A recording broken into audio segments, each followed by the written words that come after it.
Let's talk my worst books of 2024. We are just diving straight into this. We don't need intros. Let's talk worst books of 2024 for me. So let's start with the 2 books I DNF'd. You can tell because where I'd given up, because I have used tissue paper for both, because, you know, who needs a bookmark when you've got a whole roll of tissue next to you? So the first one I'll talk about is Deliver Me, and I've read dead on 100 of these pages of this.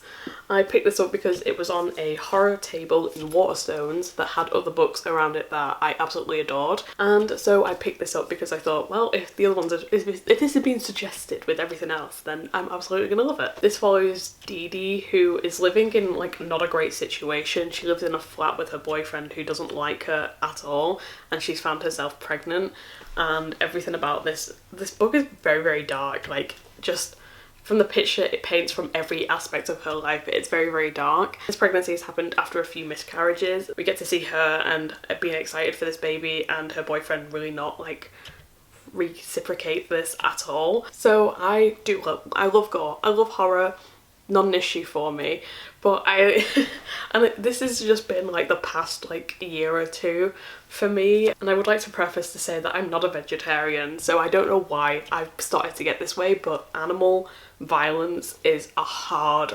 draw the line for me. In movies, I really struggle to watch it in movies. I watched a streamer recently play like Until Dawn and had to like turn off because he shot a squirrel. It genuinely like it's only been the past year, but like it's become such a hard line. I really can't watch the content, and I struggle to enjoy the rest of the movie just because of that one singular thing.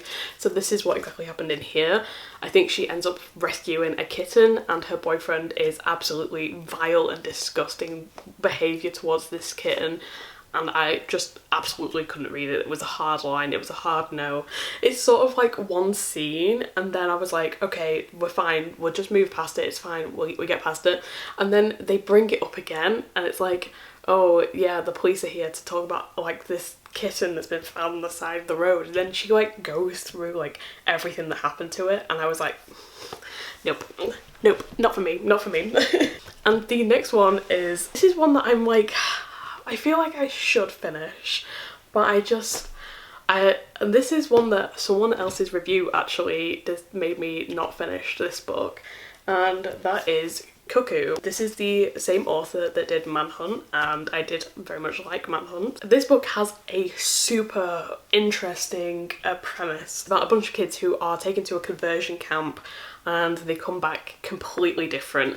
And this is a really, really interesting premise. Like, the start of it was super gripping. I absolutely loved the idea that I think that this book was going for, or will show you that it's going for. And then someone I follow on Instagram posted that they'd read this and gave it 1 star because there is a lot of teenage sex scenes in this, which just feels very strange to be reading.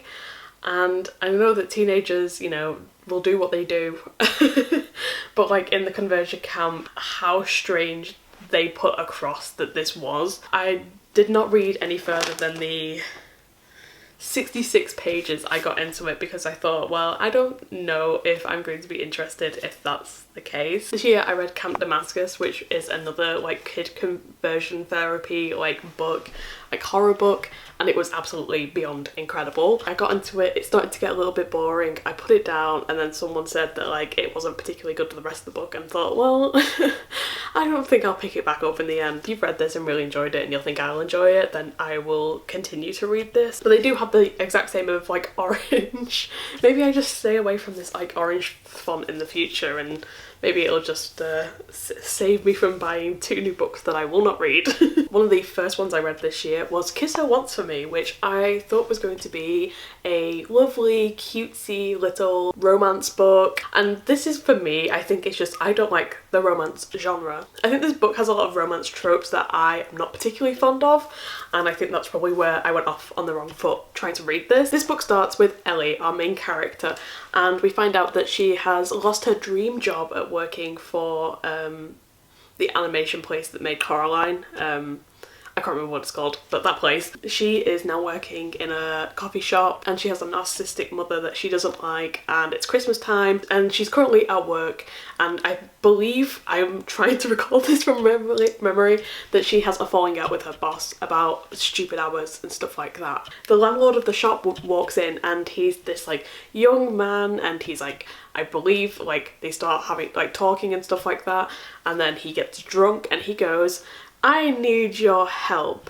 I know you have money issues, and my granddad has just died and I'm not allowed his fortune until I marry.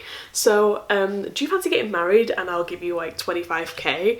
And she's like, sure. Let's do that. She quits her job, goes to his house for the holidays, and finds out that his sister is someone that she very much fell in love with last Christmas. Wow, shocking surprise. I gave this, I believe, like a 1.5 just because I hate rich people, so seeing like rich people home for the holidays, couldn't be arsed with it, didn't care for it, don't care that this rich man wanted his dad's money, like it just stinks, it stinks. And there's like a weird part in this where she's under the mistletoe, and obviously they're trying to convince everyone that, you know, they're together and they're married. She like goes under the mistletoe with his sister, her ex-lover, and all of the family are like, what if you guys kissed? That would be so funny. Yeah, you guys should definitely kiss, because that would be a really funny joke if you guys kissed and you and all the family here are cheering you on and you should absolutely kiss each other. In what world does this make any sense? And I'm all for like this, you know, I read fantasy. I understand that some of these stories aren't going to be put in life. I couldn't just suspend belief for this book because it was just meant to be a romance book, and all the things that happened in it I just didn't care for, didn't like the chemistry was not there.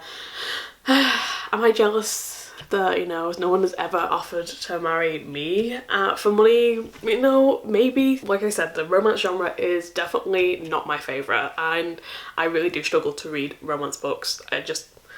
I like tropes, like all the worst tropes. I just don't like these sorts of tropes at all. I just don't get them, I don't believe them, I'm not interested, and so that's probably why this was knocked down, because it's definitely not the most offensive romance I've ever read, but for me it was just a lot of like, that would never happen. And yeah, so I didn't really care for this book at all. Yeah, 1.5. It's, you know, like I said, it's probably a good romance, but it's really not my genre, so that's just my personal opinion. I feel like I don't have to say the next one because I am going in order of when I read them, and because I think my most popular video on this channel is my review for this book, and that is of course Butter. And Butter is, I guess, well, from who I follow on my Instagram pages, one of the biggest books that came out this year, I would like to believe, or has been translated into English this year anyway. A lot of people, Waterstones, everyone like that just seems to just throwing it out there as, you know, the book of the year. I obviously very much struggled with this book. I really didn't like the plot. It was way too long for me. This book follows Rika, who is a journalist, and there is currently a big sweep for this new murder case that is going on trial. The alleged murderer is Manaka Kaji, and she has said that she is not giving interviews out to anybody. So to win her over, Rika is basically trying to ask her for recipes and advice about food, because she has said to have allegedly killed these men after feeding them like a really lovely meal. Absolutely loves to cook, she loves food, she loves butter, hence the name of the novel. So we get to see these two's relationship form, and it's very intense. And I didn't bring this up in my review, and I definitely should have, because someone did say in the comments that you know, as a queer person and a queer channel, there is a lot of like queer elements in it. Would I recommend this book? Absolutely not. But they definitely have a very interesting relationship with each other. Manaka Kaji sort of, I don't say manipulates, but basically does a lot of things through Rika, and gets her to experience tasting the world and eating food and going to different places that she had always wanted to go to or has been to and absolutely loved. But there was a lot of twists and turns that I think really detracted from the book. I think there was a plot line where I started to get you know, for the first sort of like 40% of the book I was super interested, and then there was like a weird plot line mixed in with Rika's friend who was like, I have to help you, so I'm going to do this and get myself in danger at the same time. And it's like, I think that the plot of the book was interesting and there was definitely some interesting themes to be looked at and to see all the way through, but I just don't think that it was done well. I do have a whole entire video on my page if you are interested in that, but like I said, this definitely was not for me. It was a very, very long audiobook, 17 hours I believe, and there was just so much for so little payoff and so little storyline that I enjoyed, and relationships, and yeah, you get the picture. So every time I see like Waterstones like, yeah, we've released another edition because it's definitely the best book of the year, it's like, okay. If you like this book, that's completely fair, but am I saying that, you know, a lot of people like this book because it was a sunk cost fallacy? I don't know. If this is your sort of like gateway into translated fiction though, definitely, like, that's completely fair. Translated fiction is beyond incredible, so I hope that if you've read this book and you enjoyed it, that you go to continue to read more translated fiction. So I gave Butter, I believe like 1.5 as well. The next book I'm going to talk about was a book that sort of just underwhelmed me. It wasn't particularly bad, but it's just a book that I definitely felt underwhelmed by, and that is Blue Sisters, which again I think came out this year, or one of my favourite books this year was Evenings and Weekends. And as somebody who enjoys seeing relationships and not see anything really go on, and Bellies again was one of my favourite books last year I believe, and so like reading a book that doesn't involve a lot going on but seeing personal relationships and people intertwining with each other and stuff like that, I thought that this book was really going to be up my alley. And I was just very underwhelmed by it. I gave this book 2 stars. It just really wasn't for me, I think. And again, I think this was a bit too long and I wasn't completely invested into all of the sisters that are talked about in the story. So this follows 3 sisters, Lucky, Avery and Bonnie.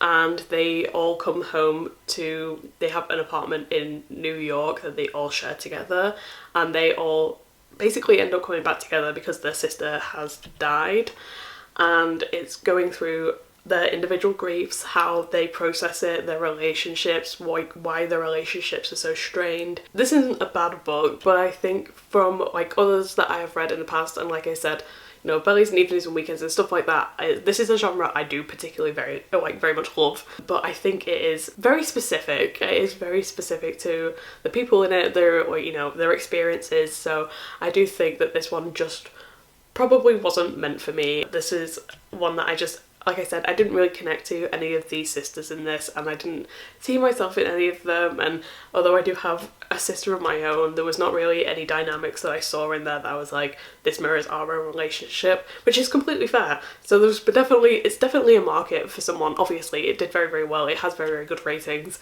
but this one just particularly really wasn't for me, and by the time I finished it expecting to love it because of my love for the genre, that it just felt a little flat for me. Wasn't particularly bad, wasn't particularly my thing. These are all, by the way, I've done so far are audiobooks, so that's why I have nothing to hold.